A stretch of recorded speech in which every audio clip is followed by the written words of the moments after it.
before starting the class, Bismillahirrahmanirrahim. Uh, I hope you can see the screen clear. मेरी आवाज भी clear आ रही? जी sir आ रही है। Okay. Today we are going to discuss the semiconductor diode and CRO.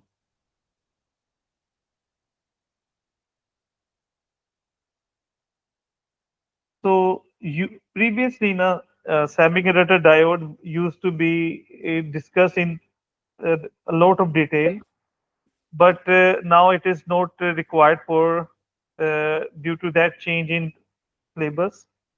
So we will only discuss the part which is required to be done now. Now, Bismillah Rahman. अच्छा जी, semiconductor diode, इसका जो symbol होता है वो एक arrow की तरह होता है। और एरो जैसे कॉमन लाइफ में रोड पे एरो बने हो तो वो डायरेक्शन शो करते हैं कि इस डायरेक्शन में जा सकते हैं, ये पाथ इस डायरेक्शन में जाता है। तो सेमीकंडक्टर डायोड है ना,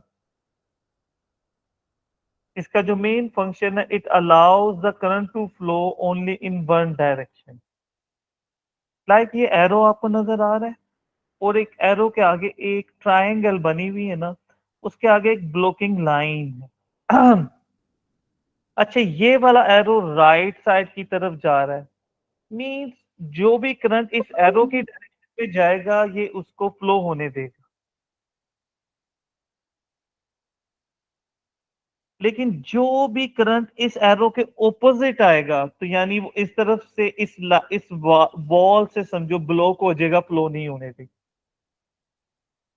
सिमिलरली, मैं रिपीट कर रहा हूं, सेमीकंडक्टर डायोड का क्या काम है, इसका सिंबल एक एरो की तरह है और this allows the current to flow only in one direction. दूसरा फंक्शन भी लिखा हुआ लेकिन हमारी डिस्कशन में नहीं है अभी वो, ये दूसरा पॉइंट आप ए लेवल में डिस्कस करें।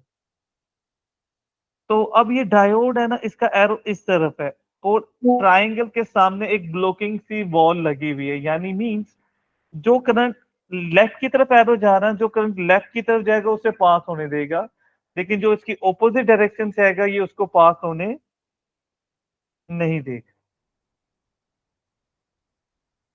तो मैं रिपीट कर रहा हूं, सेमीकंडक्टर डायोड का सिंबल क्या होता है बेटा? सेमीकंडक्टर का सिंबल एक ट्राइंगल, एक एरो की तरह होता है और ट्राइंगल या एरो के आगे एक लाइन लगी हुई होती है। इट मींस जो करंट इस डायरेक्शन में फ्लो होगा, जिस तरफ एरो है उसको ये फ्लो होने देगा।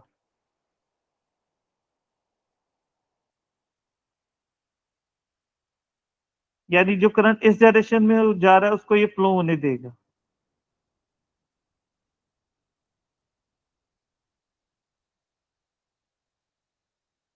और अगर कोई करंट इस एरो के ऑपोजिट जा रहा है तो डायोड करंट उसे फ्लो होने नहीं देगा। अच्छा, सिंबल में सम टाइम ट्राइंगल होती है और आगे एक लाइन है, सम टाइम वो लाइन ट्राइंगल को क्रॉस भी कर रही होती है, ये सिंबल चेंज भी हो जाती है। क्लियर?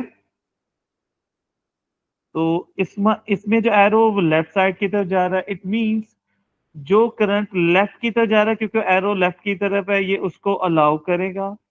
और जो भी करंट इस डायरेक्शन के ऑपोजिट जा रहा है वो उसको फ्लो नहीं होने देगा। राइट? उसकी एग्जांपल देखेंगे। लेट्स से ये एक बल्ब है, डायोड है और करंट की डायरेक्शन, ये पॉजिटिव टर्मिनल है, ये नेगेटिव टर्मिनल है। तो करंट की डायरेक्शन होती है पॉजिटिव टू नेगेटिव। तो जो करंट इस एरो की डायरेक्शन में जाएगा ये उसको फ्लो होने देगा और बल्ब को करंट मिलेगा, वो ऑन होगा। लेकिन अगर ये टर्मिनल पॉजिटिव है और ये नेगेटिव, करंट एरो के ऑपोजिट आ रहा है, तो तब ये करंट को फ्लो होने नहीं देगा। और बेटा ये नहीं है कि करंट इसमें से फ्लो नहीं करेगा तो इसमें से तो फ्लो कर रहा है, नहीं, एक पूरी लाइन में, एक सर्किट में कहीं भी ब्रेक आ जाएगा, कोई करंट फ्लो नहीं कर रहा। राइट? तो इट मींस जब करंट ऑपोजिट आने लगेगा और एरो के ऑपोजिट, तो ये उसको अलाउ नहीं करेगा and the bulb and diode will not conduct the current. Bulb will remain off. Clear? Sir ji बेटा। ये दोनों सीरीज और पैरेलल सर्किट्स में लग सकता है। जी जी, अभी अगली एग्जांपल यही, right? Can you see this is a diagram? मेरे ख्याल में जो आप पूछना चाह रहे थे यहाँ से सोल्व हो जाएगा प्रॉब्लम। देखिए ये हमारे पास दो टर्मिनल है और आगे एक डायोड के साथ एक बल्ब सीरीज में लगा है और इन दोनों के पैरेलल एक और डायोड D2, पहला डायोड D1 है, दूसरा D2, और इन दोनों के साथ एक एक बल्ब कनेक्ट है, L1 एंड L2, दो लैंप, राइट? अच्छा ये दो टर्मिनल्स हैं। जब करंट फ्लो करता है, करंट की डायरेक्शन पॉजिटिव टू नेगेटिव, तो एक सिचुएशन तो ये होगी कि ये एक पॉजिटिव टर्मिनल होगा और ये नेगेटिव। ऑपोजिट ये भी हो सकता है, तो ये नेगेटिव और ये पॉजिटिव, इनके अलावा और कोई पॉसिबिलिटी नहीं। अच्छा करंट की डायरेक्शन होती है फ्रॉम पॉजिटिव टू नेगेटिव। अगर करंट बेटा ये पॉजिटिव टर्मिनल से स्टार्ट करेगा, यहां जाएगा, तो करंट के पास दो पाथ हैं, ये और एक ये। अच्छा आप नोट करें यहाँ जो करंट है वो एरो, जो डायोड का एरो उसकी डायरेक्शन में है, ये उसको पास होने देगा and the bulb will on, और वो करंट पॉजिटिव से नेगेटिव टर्मिनल में चला जाएगा। लेकिन जो करंट इधर आ रहा है वो उस डायोड के एरो के ऑपोजिट है। यहाँ डायोड उस करंट को फ्लो करना अलाउ नहीं करेगा, तो जो ये पर्पल वाले टर्मिनल्स है पॉजिटिव नेगेटिव, इस सिनेरियो में D1 वाला डायोड करंट को कंडक्ट करेगा और L1 लैंप ऑन होगा, बल्कि और जो L2 लैंप होगा वो इन सिचुएशन में ऑफ होगा। अच्छा अगर टर्मिनल ऑपोजिट हो तो बस वो कलर चेंज कर दिया ताकि ना सिनेरियो थोड़ा सा ज्यादा क्लियर हो जाए। अब ये पॉजिटिव है ये नेगेटिव, यानी रिवर्स हो गए टर्मिनल, तो current will flow from positive to the negative terminal, right? अच्छा करंट पॉजिटिव से नेगेटिव टर्मिनल की तरफ जाएगा, तो जब यहां पहुंचेगा तो यहां डायोड के ऑपोजिट जा रहा है करंट, तो ये करंट इधर जा रहा है और डायोड का एरो नीचे है, तो ये करंट अलाउड नहीं होगा टू बी फ्लो, तो ये पूरे लाइन में कोई करंट नहीं होगा, bulb will be of in this situation. लेकिन जब करंट इधर आएगा तो यहाँ एरो और करंट की डायरेक्शन सेम है, तो करंट को ये अलाउ करेगा and the bulb will be on in this situation. Means जब ये पॉजिटिव है ये नेगेटिव है, तो ये एरो ये डायोड करंट को फ्लो होने दे रहा है इन दिस डायरेक्शन, राइट? लेकिन ये नहीं, यानी करंट ऊपर से नीचे की तरफ आ रहा है तो ये तो अलाउ कर रहा है, ये नहीं कर रहा। और जब करंट पॉजिटिव टू नेगेटिव इधर से ऊपर जा रहा है तो ये, क्योंकि इसका एरो नीचे, ये अलाउ नहीं कर रहा है, ये कर रहा है। It means every diode can allow the current to flow only in which direction, जिसमें वो खुद है, जो वो रिप्रेजेंट कर, राइट? सर ये तो कैपेसिटर की तरह भी काम करता है ना फिर? बेटा और you are very right, capacitor actual ये नहीं है, इन दोनों को कॉम्बिनेशन मिलकर एसी को डीसी में कन्वर्ट करता है। कैपेसिटर जो है ना वो बस जो रिपल्स हैं उनको कम करता है, वो syllabus is no more in your syllabus, A2 में पढ़ते हो, बल्कि यहाँ में भी ना इससे पहले और बाद में कहीं कैपेसिटर का जिक्र भी है। ये capacitor also converts AC to DC, लेकिन अब is no more in your syllabus, that is why we are not discussing. बल्कि ये डायोड भी हम ज्यादा डिटेल में पढ़ते थे, forward bias, reverse bias previously, लेकिन अब सिलेबस में these terms are not mentioned. तो हमने उतना किया है कि पास पेपर क्वेश्चन आप जब करो तो you should be able to do that, right? जी ओके। अच्छा बेटा जी, अब हम डिस्कस करने लगे हैं CRO, कैथोड रे ऑसिलोस्कोप। अगर आप देखो तो ये है CRO। पहले इसका पूरा स्ट्रक्चर हम पढ़ते थे, internal, electron gun, X plate, Y plate, लेकिन अब ये सिलेबस में नहीं है। सिलेबस में इसका बहुत छोटा पार्ट है जो मैं अब आपसे शेयर करने लगा हूं, वो will be coming in the exam, और बहुत आसान है। आप थोड़ा सा सुनेंगे मुझे उम्मीद है इंशाल्लाह आपको प्रॉब्लम नहीं होगी।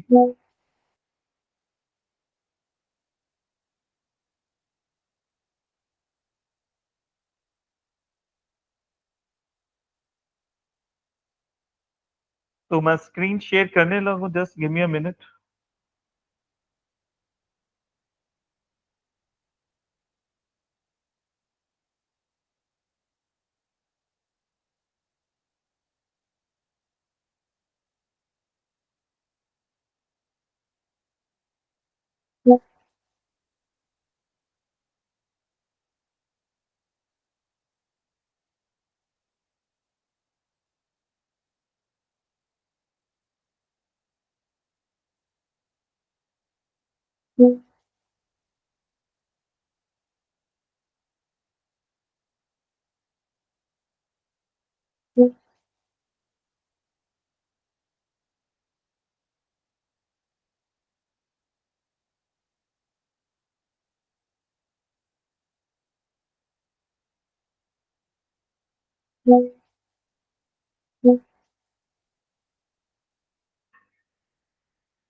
जी बेटा जी, can you hear me clear? I hope you can see the screen.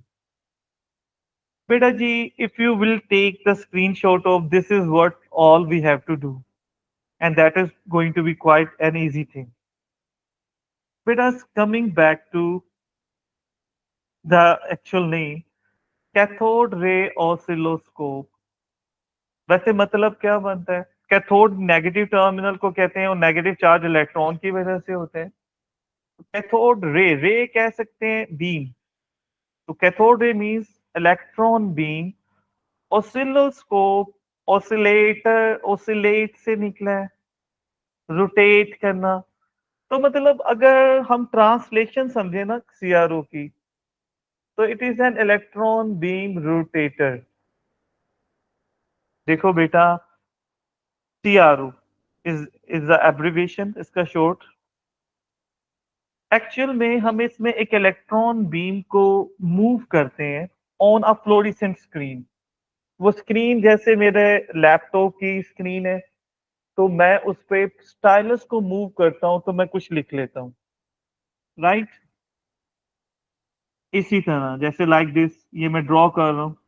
तो बेटा, हम ना एक इलेक्ट्रॉन बीम को एक फ्लोरेसेंट स्क्रीन के ऊपर रोटेट करते हैं और हम उससे ड्रॉ कर लेते हैं। ड्रॉ करने का मतलब ग्राफिक्स पिक्चर बना लेते हैं। तो एक्चुअल में CRO is a graph plotter, जो फिजिक्स में उसका use, right? CRO is in actual is a graph plotter, जिसका काम है ग्राफ ड्रॉ करना। और उसकी एग्जांपल है ये वर्ड ऑसिलोस्कोप को आपने बेटा जहन में रखना है। आपने साउंड वाला चैप्टर पढ़ा था ना? जब आप इसके पास पेपर करोगे ना, तो वो बहुत सी जगहों पर साउंड के पैटर्न बनाते हैं। तो वो जो साउंड का पैटर्न बनाता है, तो वो वहां बताता है कि ये ऑसिलोस्कोप की स्क्रीन पे साउंड पैटर्न नजर आ रहा है बेटा। इसके अलावा ये जो अल्लाह रहम करे हॉस्पिटल्स में जो हमारे पास हार्ट हार्ट बीट बीट है। होते हैं, तो वो जो हार्ट बीट का जो ग्राफ होता है ना बेटा, दैट इज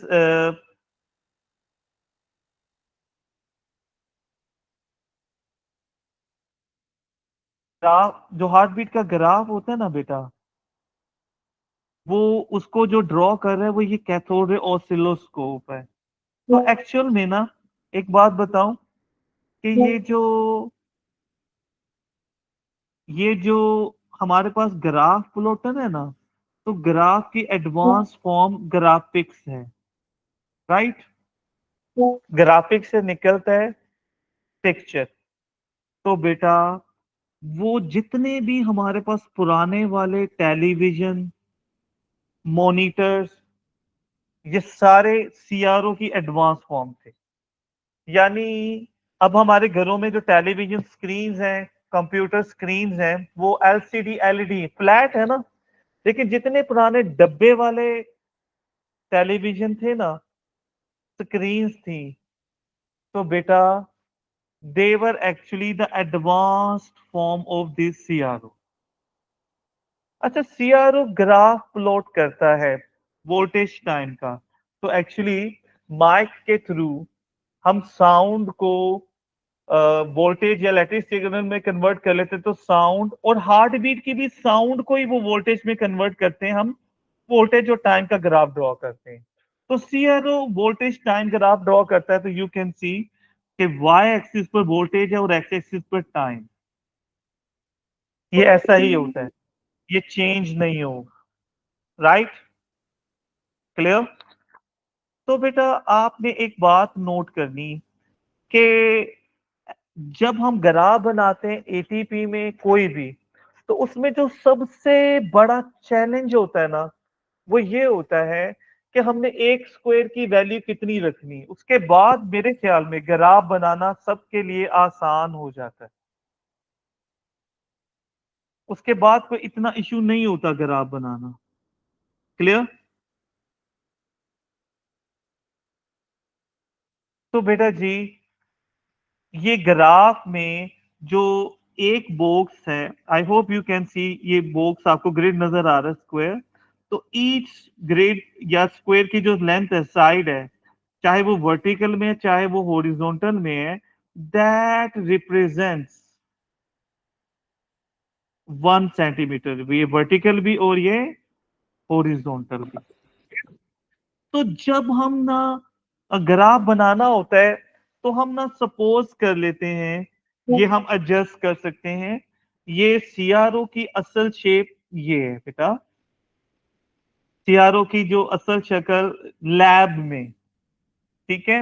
हॉस्पिटल वगैरह में क्योंकि इतने ज्यादा कंट्रोल रिक्वायर्ड नहीं होते हैं, वहां सिंपल रखी जाती हैं, कंप्यूटर बाकी चीजों को एडजस्ट करता है। तो लैब में यहाँ पर आपको ये दो नैब नजर आ रही हैं बेटा, इनसे हम एक्स एक्सिस पर एक बॉक्स की वैल्यू कितनी होगी, वाई एक्सिस पर कितनी होगी, उसको हम एडजस्ट कर सकते हैं। इन्हें कहते हैं एक्स सेटिंग्स और वाई सेटिंग्स। तो क्या होता है, एक्स एक्सिस पर एक बॉक्स की वैल्यू जो सी होती है ना, उसे हम कहते हैं स्केल भी कहते हैं और एक्स सेटिंग्स भी कहते हैं। क्योंकि एक्स एक्सिस पर वैल्यूज टाइम ही की होंगी, तो वो टाइम बेस्ड सेटिंग भी कहलाती है। मींस सपोज कि हम एक्स सेटिंग ये रख लेते हैं 2 मिली सेकेंड पर सेंटीमीटर। इसका मतलब पता क्या होगा, 1 सेंटीमीटर का मतलब 2 मिली सेकेंड, यानी ये जो 1 सेंटीमीटर है ये रिप्रेजेंट कर रहा है 2 मिली सेकेंड को। और अगर टाइम यहां से लेकर यहां तक है, ये 3 सेंटीमीटर है ना, तो दिस विल रिप्रेजेंट इस सेटिंग के अकॉर्डिंग 6 मिली सेकेंड को। क्लियर? और इसी सेटिंग के अकॉर्डिंग, यानी 1 सेंटीमीटर का मतलब 2 मिली सेकेंड है, तो ये टाइम अगर हमें फाइंड करना है यहां से यहां तक का, तो हम क्या करेंगे, number of horizontal boxes count करेंगे, क्योंकि टाइम हॉरिजॉन्टल एक्सिस पर है। तो 1 2 3 4 5 6 एंड 7, तो 7 डिवीजन है ना। तो एक डिवीजन का मतलब अगर 2 मिली सेकेंड है, तो इसका मतलब 7 क्या कितने टाइम को रिप्रेजेंट करेंगे, 7 multiply by 2 millisecond, 14 millisecond ये बन जाएगा। Right, clear? अच्छा बेटा जी, नेक्स्ट पास पेपर के एक छोटा सा क्वेश्चन एज इट इज आपको मिलेगा। लाइक ये एक सिग्नल है हमारे पास, वेव या करंट, जो ऑल्टरनेटिंग करंट हुआ ऐसा होता है। अगर आपसे पूछे इसका टाइम पीरियड कितना है, what is the time period of this signal, तो टाइम पीरियड कहते हैं time to complete one wave, या एक सर्कल, एक राउंड कंप्लीट होने का टाइम। तो आप देखें ये एक सेमी सर्कल है, ये भी सेमी सर्कल, मींस यहां से यहां तक एक सर्कल कंप्लीट हो गया, this time is called time period. अगर इस सेटिंग के अकॉर्डिंग पूछा जाए कि ये टाइम कितना टाइम पीरियड है, तो एक सेंटीमीटर का मतलब 2 मिली सेकेंड है ना, तो काउंट करें, ये 1 2 3 4 डिवीजन है, 4 सेंटीमीटर है, तो 1 सेंटीमीटर का मतलब 2 मिली सेकेंड है, तो 4 का क्या होगा, 4 मल्टीप्लाई बाय 2 मिली सेकेंड, तो it will make it 8 millisecond, right, clear. अच्छा, अगर वो यहां आपसे फ्रीक्वेंसी पूछ ले, तो फ्रीक्वेंसी का फॉर्मूला होता है 1 ओवर टाइम पीरियड। तो आपने जेहन में रखना है, ये जो टाइम पीरियड है ये 8 मिली सेकेंड्स में है, तो आपने यहां पर जब टाइम को एडजस्ट करना है तो आपने उसे सेकंड में कन्वर्ट कर लिया, तो मिली का मतलब होता है डिवाइडिंग बाय 1000। तो बेटा इसको 1000 पे डिवाइड करेंगे, इट विल मेक इट 0.008। तो अब सेकंड में रखेंगे तो हमारी फ्रीक्वेंसी का जो भी आंसर आएगा, तो फ्रीक्वेंसी की यूनिट हर्ट्ज, वो हर्ट्ज में होगा। अगर हम मिली हर्ट्ज में रख देंगे तो फिर वो हर्ट्ज में नहीं आएगा। अगर हम मिली सेकेंड में सॉरी रख देंगे तो वो स्टैंडर्ड यूनिट में नहीं आएगा, वो वैसे किलो हर्ट्ज में आ जाएगा, लेकिन वो मैथमेटिकल थोड़ा सा हो जाएगा। तो आपने इस वैल्यू को, टाइम पीरियड को आगे किसी फॉर्मूला में यूज करना है, तो टाइम की स्टैंडर्ड यूनिट सेकंड है, उसे सेकंड में कन्वर्ट कर लें। कैसे करेंगे, ये जो मिली सेकंड है, तो सेकंड को किलो का मतलब किसी चीज को 1000 से मल्टीप्लाई कर देना, और मिली का मतलब होता है 1000 से डिवाइड करना। तो आपसे 1000 से डिवाइड करके वैल्यू यहाँ सब्स्टिट्यूट करनी, राइट, क्लियर। और ये सारी वर्किंग वैसे मैंने यहाँ भी की हुई है, जस्ट फॉर प्रैक्टिस के लिए मैंने दोबारा यहाँ पर कर दी कि थोड़ी सी प्रैक्टिस हो जाए, कि मैंने सब कुछ पहले लिखा तो हुआ है, लेकिन थोड़ी सी प्रैक्टिस हमारी, और ये पास पेपर में question as it is you will find this one, clear, okay. अच्छा बेटा जी, अब वाई एक्सिस पर ना एक वैल्यू, जो वाई एक्सिस पर वोल्टेज की वैल्यूज होती हैं, उस पे भी हम अपनी मर्जी से एडजस्ट कर सकते हैं। कि लेट से अगर हमने ये वाली सेटिंग इस वक्त की हुई है, ये हम चेंज कर सकते हैं सेटिंग एक्स एक्सिस पर भी, वाई एक्सिस पर भी, और वो मैंने बताया आपको ये वाले जो दो कंट्रोल्स हैं इनकी हेल्प से, राइट। अच्छा बेटा जी, अब ये हमारे पास जो एक बॉक्स पे वैल्यू है, यहाँ अगर हम ये एडजस्ट कर ले, यानी 5 वोल्ट पर सेंटीमीटर, तो ये वाई एक्सिस की सेटिंग को वाई सेटिंग्स कहते हैं, क्योंकि वाई एक्सिस पर वोल्टेज होता है ना, इसलिए इसको वोल्टेज सेटिंग भी कहते हैं, और इसका एक और नाम वोल्टेज गेन भी होता है, गेन, GAIN, गेन, आपने याद रखना है, ठीक है। अच्छा, अब ना अगर एक वोल्ट का मतलब 1 सेंटीमीटर है, तो 2 वोल्ट का मतलब 10 सेंटीमीटर। यू कैन सी यहाँ जो एम्पलीट्यूड है इस वेव का, वो दो बॉक्सेस है, तो वाई एक्सिस पर वोल्टेज, वोल्टेज की value is telling you 10 volt.